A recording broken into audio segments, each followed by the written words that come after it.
मुक्त गर्न सकिन्छ। तपाईँ हाँस्नुभयो भने तपाईँलाई विरोध गर्नेहरू हाँसेर मुसा गर्नेछन्, पछि हाँस्नेछन्। पहिला आफू हाँसिदिनुहोस्। रिसाएको मान्छेलाई पनि हाँसेर शान्त बनाउन सकिन्छ। कृपया मान्यज्यूलाई अगाडि मञ्चमा ल्याइदिनु होला। हार्दिक अनुरोध गर्दछु।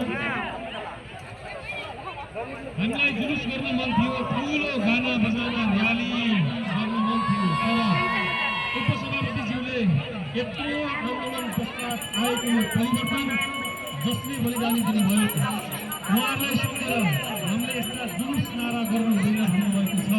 हिजो साँझ हामीलाई त्यो सूचना प्राप्त भएको छ। केही सामाजिक सञ्जालहरूमा भिडियो पनि पाएका छौँ। हामीले सकेसम्म यस्तो धेरै कार्यक्रमहरू नगरौँ, भड्किलो नबनाऊ भनेर हामीले यस्ता जुलुसहरू गरेका छौँ। सामान्य रूपमा गीतहरू नबजाइकन अलिक र्याली जस्तो नदेखिकन हामीले केही राष्ट्रिय सुनारी र नरेगाका केही वडाहरूमा घुमेर आएका छौँ। र यो अहिले सम्पर्क कार्यालयमा छौँ हामीहरू। एकछिन भाइ पनि यहाँका साथीहरूसँग भेट्छौँ, मतदाताजीहरूसँग भेट्छौँ र सम्पूर्ण शुभेच्छुहरूलाई घटेर सरकारमा ऋण आदान प्रदान गऱ्यौँ भन्ने पनि थियो।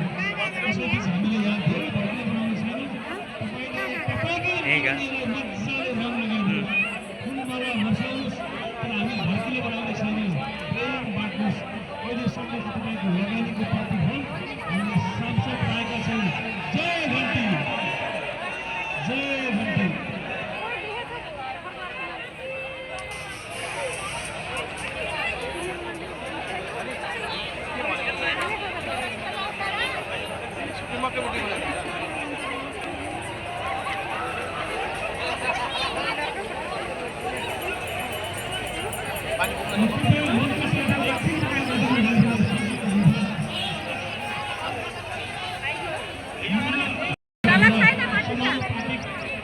उम्मेदवार गोविन्द सरलाई पनि आत्माले फुलमाला लगाइदिनु हुनेछ, टिका लगाइदिनु हुनेछ। हामीले शिवराज परेका छौँ जसले हार्नको लागि निरन्तर सहयोग गर्नुभएको छ र हामी लागिरहेका छौँ। हाम्रा सपना अटुट छन्, टुट्ने छैनन्। पुरा यो सपना पुरा गर्नेछौँ जहाँसम्म हामी बहुमतको पूर्व सरकार 5 वर्ष चलाउने गरी बनाउनेछौँ। यहाँ भीमराव जस्ता व्यक्तिहरूको पनि समर्थन छ। हामीलाई निरन्तर आएर हामीलाई समाजसेवा दिनुभएको छ। मैले भनिसकेँ, नगर सभापतिज्यू राजेन्द्र कुमार श्रेष्ठ जस्ता मान्छे हामीले पाएका छौँ। हामी एकदमै खुसी छौँ। आमाले एउटा उपहार ल्याइदिनु भएको छ। बालेनको नाममा कति बार बालेन सरकार भनेको एउटा केक आइपुगेको छ। सायद मेरो भागमा चाहिँ पर्सेन्ट पर्दैन कुरा थाहा छैन। अगाडि धेरै साथीहरू हुनुहुन्छ।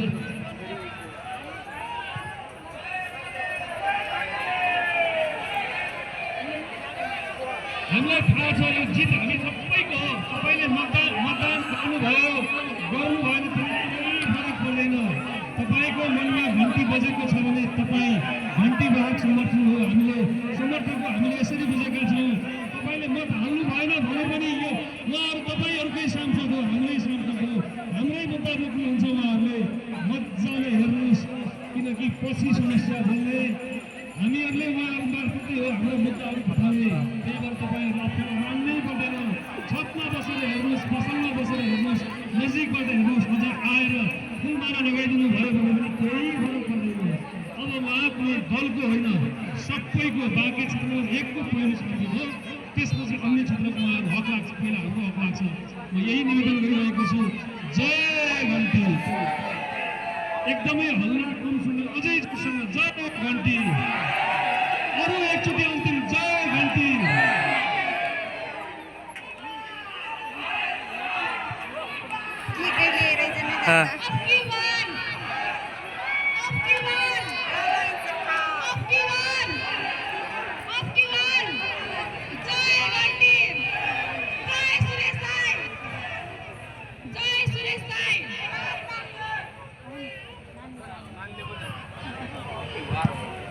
म छोटो मिठो आफ्नो भनाइ मन्तव्यको लागि हाम्रा मान्यज्यूलाई म यो माइक्रोफोन हस्तान्तरण गर्छु। एकदम छोटो राख्नु हुनेछ। त्यसपछि गोविन्द सरलाई पनि हामी सहजीकरण गर्नेछौँ।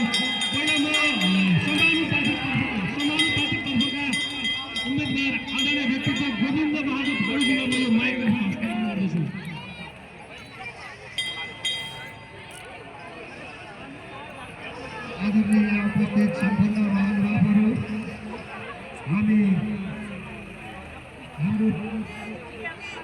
केन्द्रीय समितिको निर्देशनअनुसार हामी विजय रयाली मनाउन सकेनौँ।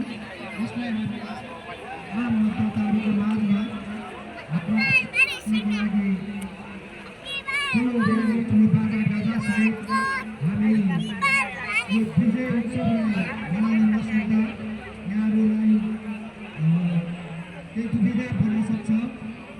पार्टीको सर्कुलर अनुसार हामी भव्य रूपले मनाउन नसक्दा म यहाँहरूलाई क्षमा चाहन्छु। यो विजय सुरेश चौधरीको प्रतिनिधि नभएर हामी क्षेत्र नम्बर 1 का आम मतदाता दाजुभाइ तथा दिदीबहिनीहरू, हाम्रा शुभेच्छा, हाम्रा समर्थक सम्पूर्णको